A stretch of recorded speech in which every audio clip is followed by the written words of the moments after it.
Nous sommes, nous sommes dans le livre de Melachim Aleph Perek Vav, le livre des rois, chapitre 6. Ce fut à la 480e année depuis que les bénis Israël sont sortis d'Égypte, à la 4e année depuis que Shlomo règne sur Israël, au mois de Ziv, c'est le deuxième mois, donc le mois de Iyar, c'est le deuxième mois de l'année puisque Nissan c'est le premier mois. Et ce mois s'appelle Ziv, ça veut dire le mois de l'éclat. Tout brille, la nature est éclatante, les arbres sont en fleurs, la rosée le matin sur laquelle se reflète le soleil, etc. Et à ce moment-là, Shlomo a construit, c'est-à-dire qu'il a commencé la construction d'un bâtiment, d'une demeure en l'honneur d'Hachem. Et la demeure que le roi Shlomo a construit en l'honneur d'Hachem faisait 60 amot, 60 coudées de long sur 20 coudées de large et 30 coudées de hauteur. Alors, dans un autre endroit, on nous dit que cela faisait 120 coudées de hauteur, 60 mètres de hauteur. Effectivement, il y a les pièces intérieures, leur hauteur faisait 30 coudées, 15 mètres de hauteur. Mais ensuite, il y avait un espace, une sorte de grenier, une sorte d'étage supérieur qui lui faisait jusqu'à 120 amotes, c'est-à-dire encore 90 amotes de plus. D'accord? Alors, le principe, c'est que la mesure la plus longue est appelée longueur et la mesure la plus petite est appelée largeur. On va voir que ça va s'inverser dans le passouk suivant. Ve'ha'ulam, le oulam, c'était une sorte de vestibule d'entrée. C'est avant le Echal. C'était une sorte d'entrée. Alpene Echanabayit. Alors, le oulam, il était sur toute la face de la demeure. Il faisait 20 amotes de long sur 10 amotes de large. Alors là, les 20 amotes, c'est dans le sens de la largeur du reste du bâtiment. Mais comme c'est la mesure la plus grande, on l'appelle ici longueur. Parce que sa largeur, qui est prise dans le sens de la longueur de l'ensemble du bâtiment, sa largeur ne faisait que 10 amotes. Donc c'était 10 amotes sur 20. On appelle 20 longueur et 10 largeur. Mais par rapport au reste du bâtiment, la longueur ici correspond à la largeur de l'ensemble du bâtiment. Et la largeur ici, elle est dans la continuité de la longueur du reste du bâtiment. Alpene Habayit, donc cette entrée, elle était sur toute la largeur, sur tout l'avant de la demeure de la maison. Et il a fait pour la maison des fenêtres challonées, shekufim, atumim, des fenêtres par lesquelles on peut voir, et elles étaient atumim, elles étaient fermées. C'est-à-dire que, contrairement à la normale, le côté grandement ouvert était à l'extérieur, alors qu'à l'intérieur, c'était un petit trou, en quelque sorte. Donc c'est le contraire de ce qui est fait normalement. Normalement, le petit trou est à l'extérieur pour laisser entrer la lumière tout en évitant des attaques extérieures. Donc on faisait à l'extérieur des petits trous. Et à l'intérieur, on faisait une grande ouverture pour que la lumière se diffuse le maximum. Mais dans le Beth Amikdash, c'était le contraire, pour nous dire qu'au Beth Amikdash, on n'avait pas peur de ce qui pouvait arriver de l'extérieur, d'une part, et d'autre part, on n'avait pas besoin de la lumière. C'est Dieu qui éclaire le monde, et c'est pas le monde qui éclaire Dieu. Donc on n'avait pas besoin de lumière, c'était pas fait pour la lumière. Vayiven al-Kirabayit Yatsiya, sa vive, il a construit, attenant au mur du bâti. Yatsiya, ce sont des sortes de kajibis, tout autour, qui ceinturaient les murs du bâti, donc tout autour, du Echal et du Dvir.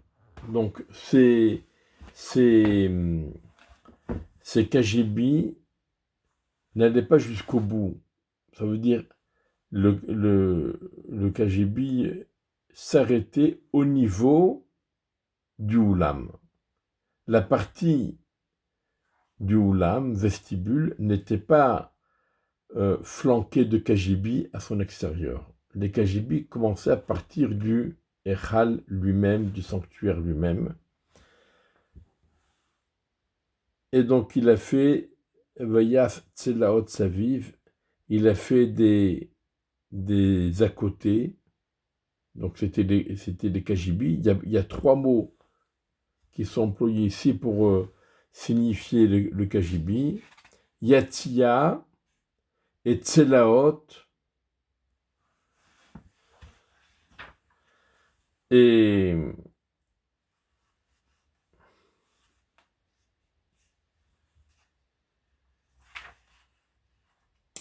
bon, on verra plus loin l'autre mot. Yatia et Tselaot, ce sont les premiers mots qui apparaissent déjà dans ce passouk. Mais tout ça, ça veut dire les kajibis. Et ils étaient sur 3 étages. Donc il y avait une rangée de kajibis rez-de-chaussée, une rangée de kajibis premier étage et une rangée de kajibis deuxième étage. Ayatia Tartona, Hamesh Bahama. La rangée de kajibis du rez-de-chaussée faisait 5 amot, c'est-à-dire 5 amot de hauteur.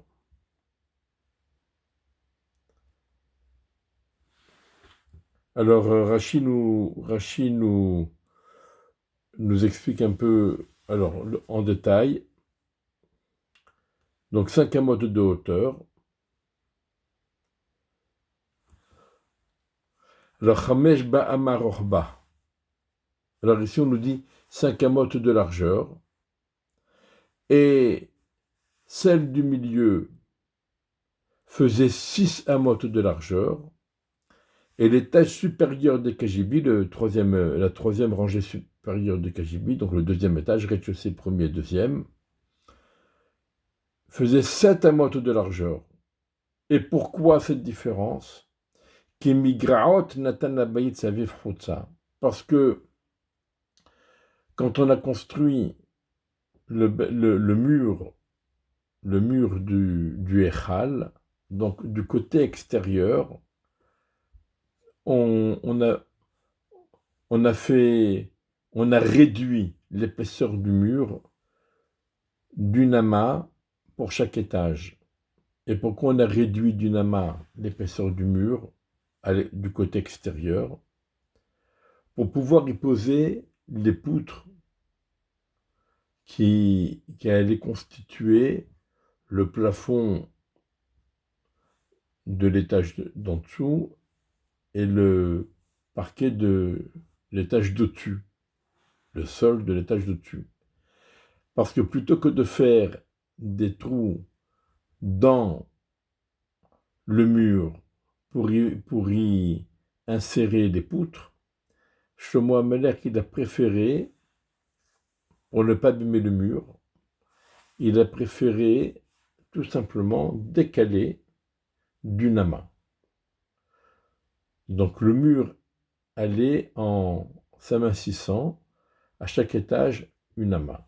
Donc tout en bas, le mur était très épais, et donc le KGB faisait 5 amotes de large. Quand on arrive à la hauteur de 5 amotes, le mur, on le décale d'une amas, comme ça on peut poser les poutres du KGB, et donc le KGB suivant de l'étage de dessus fait 6 amotes. Et quand on arrive à l'étage de dessus, encore, on rétrécit d'une amas le mur, et donc le KGB du troisième niveau fera 7 amotes de large. Et ensuite, le mur il restait tout droit, donc jusqu'en haut, et on a dit que jusqu'en haut, c'est-à-dire 120 amotes. Alors, qui migraot natan labayit saviv chutza. Donc migraot, ça veut dire il rétrécissait d'une amas le mur du côté extérieur du mur. Le vulti achos bekirot abayit, pour ne pas qu'on ait besoin ensuite de percer dans les murs dans les murs du bâti pour y mettre les poutres. Non, on a décalé le mur de une amas et on pose les poutres tout simplement. Et la demeure, lorsqu'elle a été construite, est ven shlema massa nivna, avec des pierres entières telles qu'elles avaient été transportées depuis, comme on l'a vu dans le chapitre précédent, depuis des caractères de pierre à Hiram, chez Hiram, ou Makavot va Garzen, les marteaux et le Garzen, donc, et les pieux, tout ustensile en métal, en fer, n'a pas été entendu au sein de la demeure quand elle a été construite. Donc on a appris, premièrement, on n'utilisait pas à l'intérieur de l'enceinte du Beth Amikdash des outils en fer. Et donc, telles que les pierres avaient été transportées des carrières, c'est ainsi qu'elles étaient mises dans le mur du bâtiment, telles quelles. Alors, on a vu que Shlomo Amelech a flanqué sur le mur du bâtiment toute une rangée de KGB sur 3 étages. Et la première rangée au rez-de-chaussée faisait 5 amotes de large. Au-dessus, c'était 6 amotes de large. Et au-dessus, c'était 7 amotes de large. Maintenant, comment on accédait à ces KGB, rez-de-chaussée et aux étages supérieurs? Alors, il nous dit Petach Hatzela Tichona. Donc, Tzela, Petach Hatzela Tichona, El Ketef Abayit Aymanit. La porte du KGB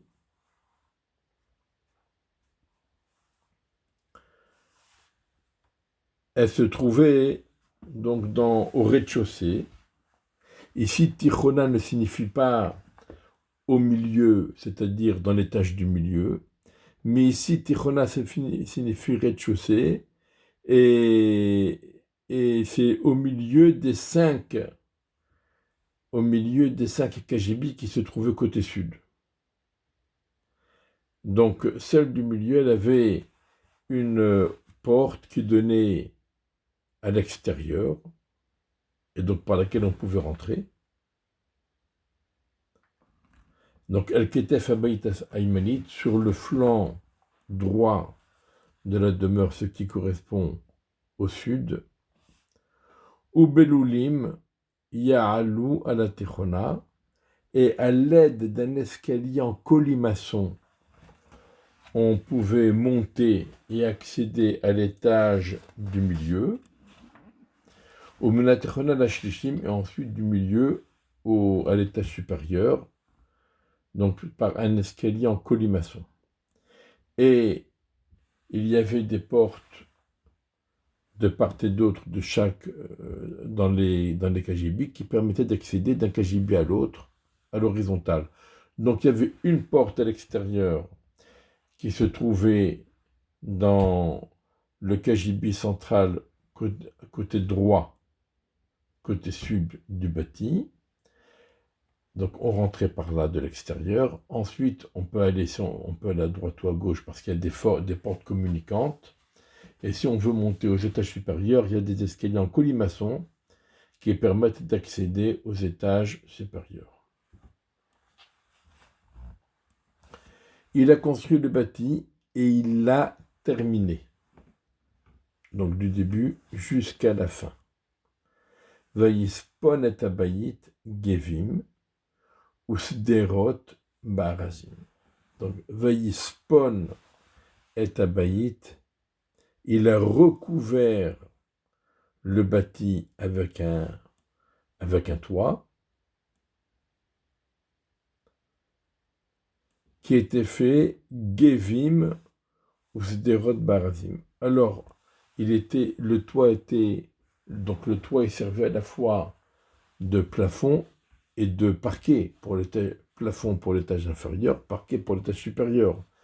Donc, Gevim, ce sont des sortes de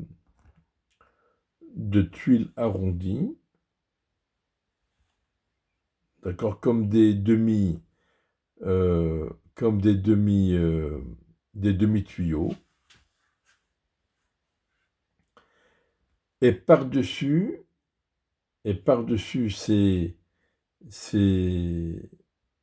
tuiles en forme de demi-tuyaux, par-dessus ça, il a mis des planches, des rods barazim, il a mis des planches qui étaient agencées pour faire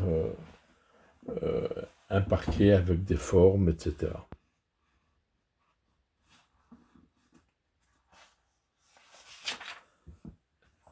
Il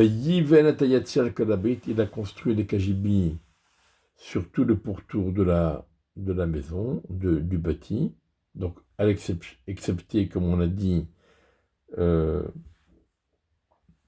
partie du vestibule. Chamesh Amot Komato, chaque KGB faisait 5 coudées de hauteur, donc à peu près 2,50 m. Et il a recouvert le bâti avec des bois de cèdre.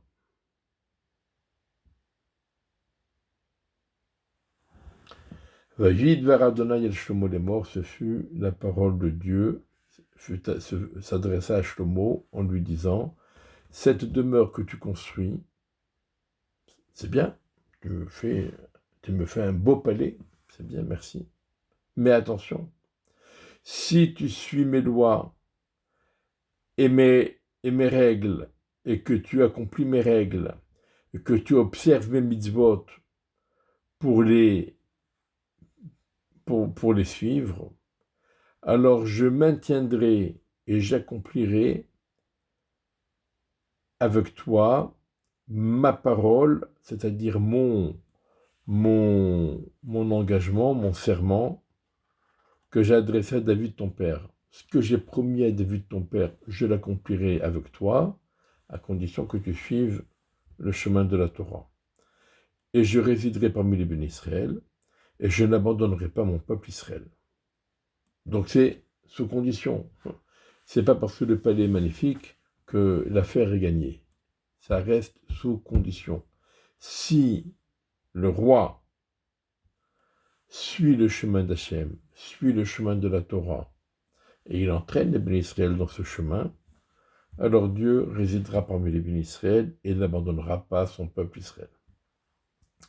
Shlomo construisit la maison, la demeure, Vaïchalléou et il l'a terminé, donc, comme on l'a dit tout à l'heure, de Aleph jusqu'à Tav. Alors maintenant, on rentre un peu dans les détails, parce qu'il y a le bâti, mais il y a aussi la déco. Vayiven et kirot abayit, mi baïta. Il a construit les murs de la maison du côté intérieur. Betzelot arazim, avec des planches de cèdre.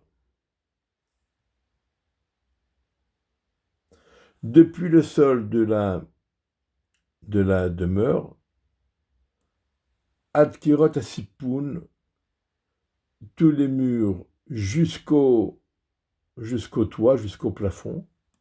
Tzipa etz mi baït, il a recouvert de bois à l'intérieur. Donc le côté extérieur des murs, c'était de la pierre, mais le côté intérieur des murs, il a plaqué du bois sur les pierres. De même, il a recouvert le sol de la demeure avec des planches et des poutres de bérochim. Donc c'est un bois précieux.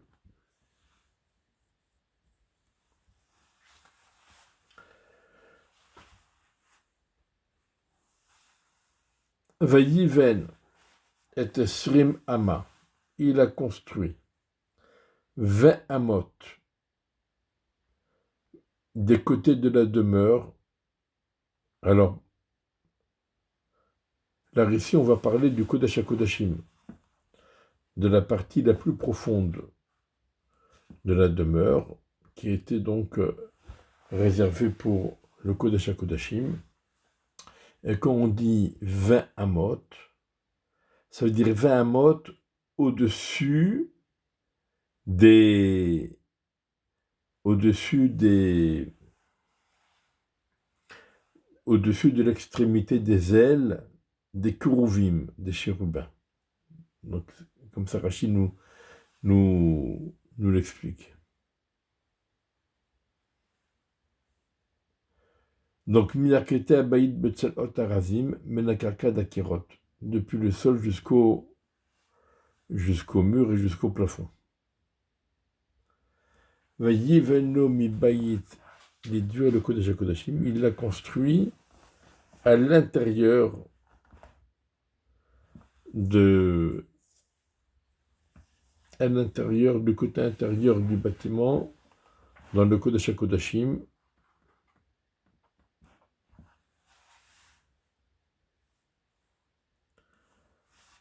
Alors ici, parce qu'ici, il y a une Gemara très intéressante. Donc il a construit 20 amot à l'extrémité du bâtiment. Donc ça correspond à l'endroit du Kodesh HaKodashim. Betzelot Arazim, avec des planches de cèdre, depuis le sol jusqu'au plafond. Et il a construit à l'intérieur du dvir pour le Kodesh HaKodashim. Alors le dvir, on appelle dvir à la fois le Kodesh HaKodashim ainsi que la, la, la, la séparation entre le Hechal et le Kodesh HaKodashim. Ça aussi, ça s'appelle dvir.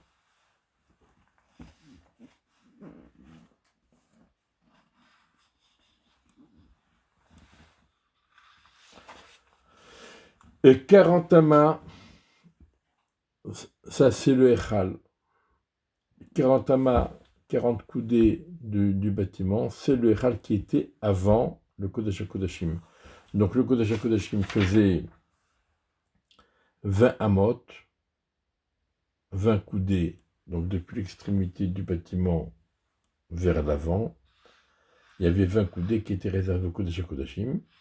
Et ensuite, il y avait 40 amot qui étaient réservés pour le Hechal.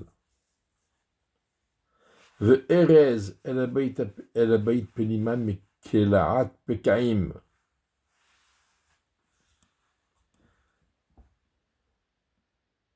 Alors, le cèdre recouvrait les murs du bâtiment du côté interne. Miklaat Pekaim,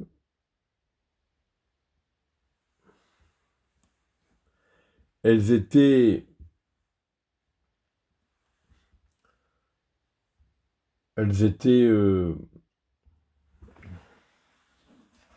gravées. Elles étaient gravées avec toutes sortes de dessins. Rashi nous dit Pekaim Kimin Kafturim, comme des boutons.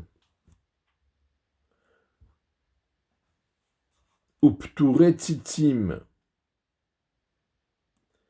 c'est-à-dire ça ressemblait aussi des formes de chênes ou des formes de fleurs.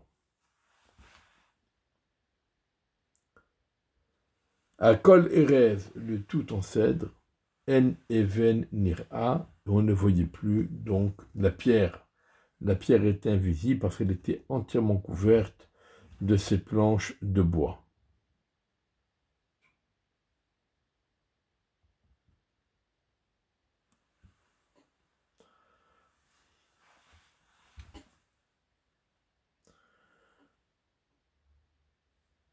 Udvir,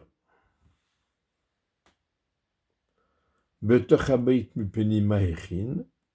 Alors, le dvir, ici, c'est la séparation entre le Echal et le Kodesh HaKodashim.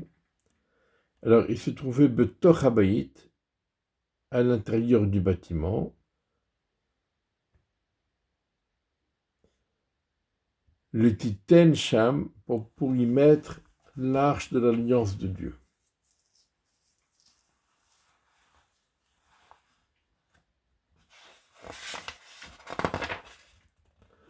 Velifna Dvir,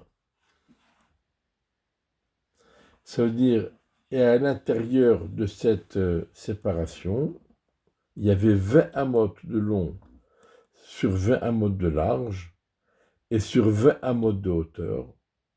Il l'a recouvert d'or. Zahav Sagour, ça veut dire une qualité d'or particulière. Vaïtsaf Mizbeach Arez, et de même il a recouvert l'autel des encens de cèdre. Ça veut dire que lorsque Shlomo HaMelech il a fabriqué l'autel des encens, il ne l'a pas fait en bois, mais il l'a fait en pierre, qu'il a recouvert de bois, et ensuite on va voir qu'il va recouvrir le tout de plaques d'or. Donc Shlomo a recouvert la demeure du côté intérieur d'or, Zahav Sagour, c'est, comme on a dit, une qualité très particulière et très chère une très belle qualité d'or.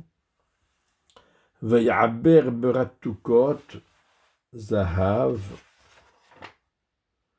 Lifnei Adevir, Vayitzapehu Zahav. Alors, Vayaber, il a verrouillé Beratukot avec des chaînes en or. Devant et à l'intérieur du Kodesh HaKodashim, et il l'a recouvert d'or. Et toute la demeure, il l'a recouvert d'or jusqu'au complètement, ad tom kolabayit. Complètement toute la demeure. V'chol ha-mizbeach asher la-devir tzipa zahav, et l'autel qui se trouvait donc face au Kodesh HaKodashim, face au Devir, lui aussi a été recouvert d'or. Vayaz bad-Devir shnei keruvim matzeh-shamen, il a fabriqué à l'intérieur du Kodesh HaKodashim 2 chérubins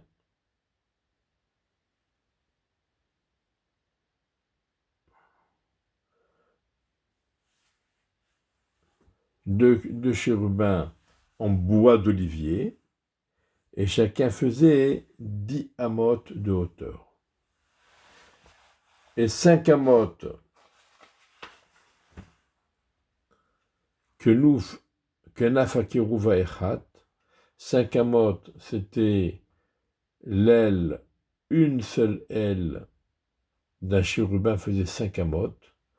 V'chamesh amot Kenaf Akiruva Shenit, et 5 amotes pour l'aile du deuxième kérouv. Donc 5 amotes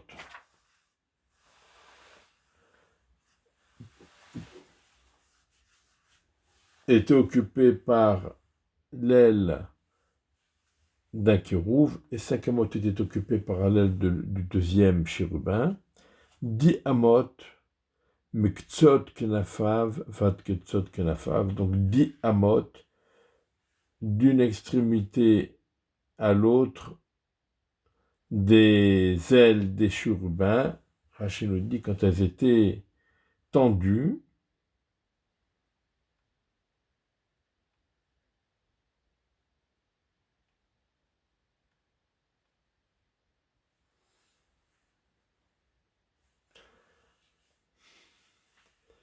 Ve'eser bama keruv hasheni, mida achad, ketsev echad, shna keruvim.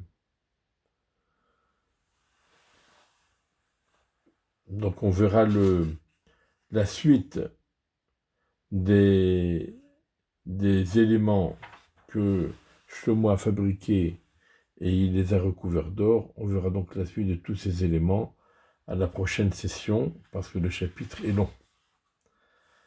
Alors courage, de quoi avoir envie de voir le troisième temple, Bimhera Biyamenu Amen.